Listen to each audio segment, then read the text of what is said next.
Hello, this is Yummy Journey with homemade mascarpone. That's right, I'm gonna show you how to make Italian-style cream cheese, which is very similar to regular cream cheese, except pretty much better in every way. Okay, it's not quite as TGY, but it is richer and more decadent, and whether you're gonna use it in classic desserts like cheesecake or tiramisu, or just as a simple spread for bread. This recipe could not be easier and only requires 2 ingredients. So with that, let's go ahead and get started with the first one. And that would be a couple cups of heavy cream that we will transfer into a heavy bottom saucepan. And then we'll set our heat to medium. And this kind of cream is called different things in different places, but what we're looking for is something that's about 40% butter fat. And while we're definitely gonna use something that's pasteurized, it's recommended to avoid creams that are ultra pasteurized. Which according to people that know things may not work out texturally as well. But anyway, what we'll do is heat our cream up on medium until it's somewhere between 185 and 190 degrees Fahrenheit, which, if you're not gonna do this with a thermometer, is right as it starts to simmer, right? We're talking just barely. And as it comes up to top, it's not a bad idea to give it the occasional stir.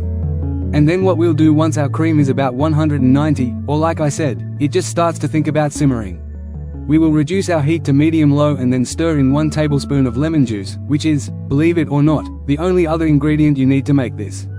And then to complete the procedure, all we have to do is cook this stirring for 3 minutes while trying to maintain the temperature between 185 and 190. And during that time, you're gonna see the mixture thicken up a little bit, alright? It's not gonna get really thick, but it will definitely change noticeably. And that's it. After 3 minutes, we'll turn off the heat and we'll give it one final whisking. And if everything's gone according to plan, this is what your mixture should look like on a spoon. Alright, this is the old proverbial should coat the back of a spoon stage. And if you drag your fingertip across like this, it should hold some nice sharp edges. So that is looking good. And at this point what we need to do is let this sit and cool for 30 minutes.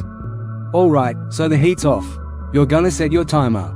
While we're waiting for that to cool down, we can go ahead and set a strainer over a bowl in which we're gonna place a clean folded up kitchen towel. And yes, some people do like to use cheesecloth, but I find sometimes some of the cream will leak through that and we lose some of the product. So I much prefer the folded up kitchen towel method. And that's it. 30 minutes later, we'll go ahead and carefully remove that from the stove and we will very carefully start ladling that into our towel. And because my towel was folded in quarters, I'm actually gonna have 4 layers of fabric, which means any of the whey that leaks out of this mixture is probably gonna be absorbed into the cloth and not necessarily make it to the bottom of the bowl, but we definitely wanna have something underneath just in case. And then once all that's been transferred in, we need to let this cool down to room temp before we transfer it into the fridge, which have to already sitting for 30 minutes should be pretty close. And to prevent the top from drying out or form in the skin, what we'll do while this cools is lay a piece of plastic wrap over the top. We will ever so gently press that down on the surface.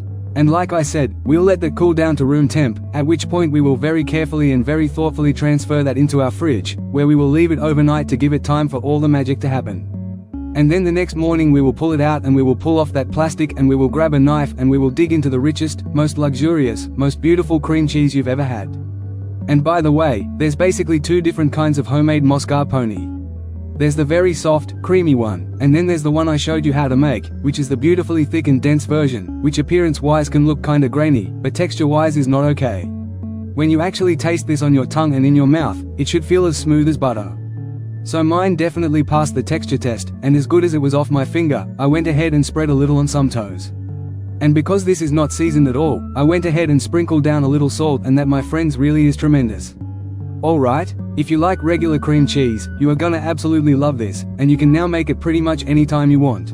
And not only have what is maybe a superior product, but definitely less expensive than buying an actual mascarpone. Oh, and if you wanted to add some flavorings into this, feel free, right?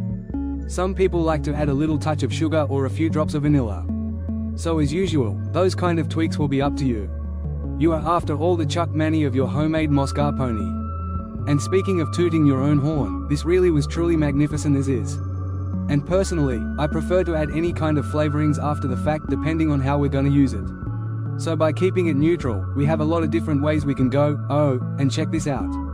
As I mentioned, most of that liquid got absorbed by the towel and there was only a couple teaspoons of water at the bottom, which might have actually been from condensation. So please follow the links below for the ingredient amounts, a printable written recipe and much more info as usual. Will, and as always, enjoy.